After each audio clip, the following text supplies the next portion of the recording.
Nous sommes au Japon dans les années 70. Les gangs de rue participent à des rodéos sur les périphériques et les centres-villes de l'archipel nippon.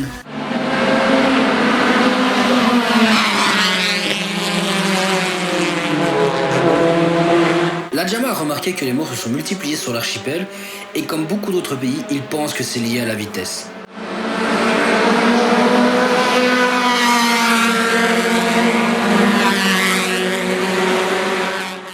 Ils ont demandé aux constructeurs automobiles de limiter leurs véhicules à 180 km/h. Le peuple, de ce côté, n'y voyait pas d'inconvénient parce que les routes de toute manière sont limitées à 100 km/h sur les voies rapides. Mais malheureusement, ça n'a pas changé grand-chose parce que, au fil du temps, dans les années 80, le taux de mortalité ne diminue pas spécialement, avec un record de plus de 10 000 tués en 88 uniquement sur les routes nippones.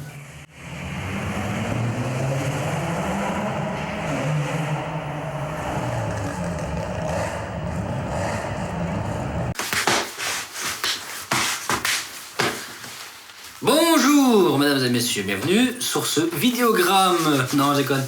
Ici c'est juste Fredo, je suis avec Mathéo et Laurie, qui sont mes meilleurs potes pour la life. C'est du fiel ça. Non, comme vous avez pu voir dans cette petite intro, nous allons parler du coup de la fameuse réglementation que le gouvernement japonais a instaurée pour ses constructeurs. Donc une réglementation sur la puissance et la vitesse de 280 chevaux et de 180 km/h pour d'y pallier au problème, comme j'en ai parlé dans cette intro, des morts sur les routes. Donc nous étions, à la fin de l'intro, je parlais du coup de 88 avec ce pic de morts à plus de 10 000 sur la route. Japonaise. Ouais, uniquement au Japon. Il y a eu quand même 10 000 morts en 88, ce qui est un record à ce moment-là. Alors record triste malheureusement, hein, voilà. Mais ça n'a pas empêché Nissan de sortir la 300ZX en 89, donc un an après ce triste record. Donc ils s'en foutaient royalement. C'est triste. C'est triste. Ah, les gars, c'est triste, il y a des morts sur les routes. Viens, on sort une voiture de 280 chevaux pour 30 000 €. Faut savoir que donc, la 300ZX avait un V6 DETT donc biturbo du coup, d'où l'appellation DETT. De 280 chevaux. Les performances d'une Ferrari. Les performances d'une Ferrari à l'époque. C'est-à-dire qu'à cette époque-là, il y avait la 348 TB qui faisait 300 chevaux pour 50 000. Donc imaginez-vous, vous êtes là, vous avez acheté votre Ferrari tout frais, vous êtes sur la boucle C1, comme on dit, comme on connaît tous. Donc la boucle C1, vous êtes là, tranquille, pépouze, à limiter à 100 parce que voilà, et vous décidez quand même de péter un câble de cette petite accélération. Et vous vous faites doubler par une Nissan. Voilà. Qui a coûté 20 000 de moins que la vôtre. Ouais, ça c'est insolent. Ça c'est insolent, hein. C'est quand même pas mal. Donc dans la version la plus puissante, elle sortait du coup de ces 280 chevaux, mais du coup la JAMA, donc la Japanese Association Manufacture... Arrêtez pas de roter. Ça va aller Laurie. Le repas était bon. J'ai pas mangé. T'as pas mangé, le repas était pas bon. Il a pas mangé. Faut demander à Dixie. Du coup à ce moment-là, la JAMA a décidé de calmer un peu tout le monde en prenant pour base cette 300ZX de 280 chevaux. Ils ont demandé à tous les constructeurs nippons de faire en sorte que leur voiture ne dépasse pas les 280 chevaux. Donc c'est la dernière construite alors, à 300 chevaux. La dernière, la 300ZX c'est la dernière à ce moment-là, de faire plus de cette puissance-là. Donc c'était vraiment la limite de chez limite quoi. Donc la Ferrari coûtait 55 000 €. La 300ZX coûtait 30 000, neuve.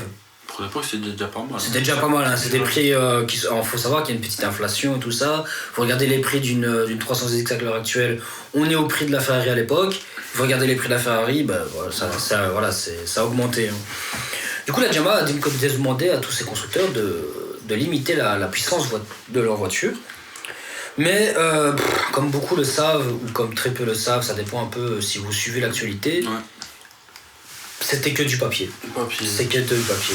Si on regarde la GTR, donc la R34 à ce moment-là, sortait bien 280 chevaux sur papier. Avec 2 tournevis, vous en sortez 300. Voilà. Même pas, je pense que la voiture, tu la prenais sortie d'usine sur le banc, elle faisait 300 chevaux quoi.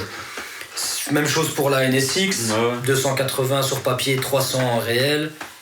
Point important, même encore actuellement, on regarde la Toyota Yaris JR Ouais. qui sort 265 sur papier mais qui en sort plus sur bois. Voilà, Ouais, ils bah, ont ça, gardé mais- un peu... Après ça, toutes les voitures maintenant, à l'heure actuelle. à l'heure c'est- actuelle, les voitures ne font pas réellement ce qui est écrit sur papier. C'est que du papier. C'est que du papier, voilà. Ils ont pas dit, ils vont pas tester toutes les voitures, vous voyez, pour dire de ça. Ils ont donné une valeur de base. Sur banc, elles font pas cette valeur-là. Le plus choquant à l'époque là, c'est quand la Supra 4 elle est sortie, sur papier 280, sur banc sortie d'usine 330. C'est quand même C'est Grand 50 chevaux de différence. c'est hein, pas, donc, c'est pas négligeable, ça. Et en plus, à cette époque-là, les constructeurs, ils ont dit « Ouais, vous inquiétez pas, on fait ça. » Mais quand on regarde un peu la construction, l'architecture de leur moteur, Il est fait pour prendre des chevaux. voilà, quand on regarde A2JZ sortie d'usine comme ça, avec les 10 km de base au compteur, le moteur il est quand même un bloc forgé de base, un bloc en fonte de base. Les internes sont bizarrement forgés. Il y a énormément de place dans la baie moteur. Tout est facile d'accès. Les calculateurs ne sont même pas bloqués ni quoi que ce soit. Si, les calculateurs sont bloqués. Ils sont bloqués pour dire de faire genre, mais Ils sont encore à l'heure actuelle, ils sont bloqués, ceux de la MK4. encore à l'heure actuelle, ils sont encore bloqués. Mais vous voyez. Tout sur ECU. Eh ben, mais pourtant, c'est pas pour autant qu'on peut voir des Supra 4 à 1000 chevaux à l'heure actuelle. Avec, franchement, le moteur de base, sans 800 chevaux. un bon 800 chevaux sans toucher aux internes. Sans l'interne, 800 chevaux. 800 chevaux, c'est quand même abusé, en sachant que à la base, ça devait sortir 280 chevaux. Donc, c'est un peu choquant. Mais le problème, c'est que cette règle a tenu 15 ans. Donc, de 89 à la sortie de la 300ZX, En 2004. jusqu'en 2004, quand Nissan a dit c'est quoi, c'est bon, on arrête les bêtises, Dans tous les cas. on a tous les cas. Et à ce moment-là, en 2001, donc ça a tenu jusqu'en 2004, mais en 2001, Nissan a sorti un concept car que beaucoup de gens connaissent aujourd'hui. 50. C'est la GTR. GTR. La GTR, le premier concept de la GTR a été présenté en 2001. Un deuxième concept a été sorti en 2007 pour la sortie officielle de 2007 justement. On parle quand même d'une voiture de 450 chevaux. Hein. Dans Gran Turismo 5, c'est laquelle la GTR qu'on a alors? C'est un concept, mais c'est C'est un concept car de C'est laquelle année? C'est le 2007. dernier, alors? La dernière, 2007. Donc Nissan a juste dit c'est bon, on arrête. On va arrêter les conneries. On va... Les Européens et les Américains sortent des véhicules de plus de 280 chevaux.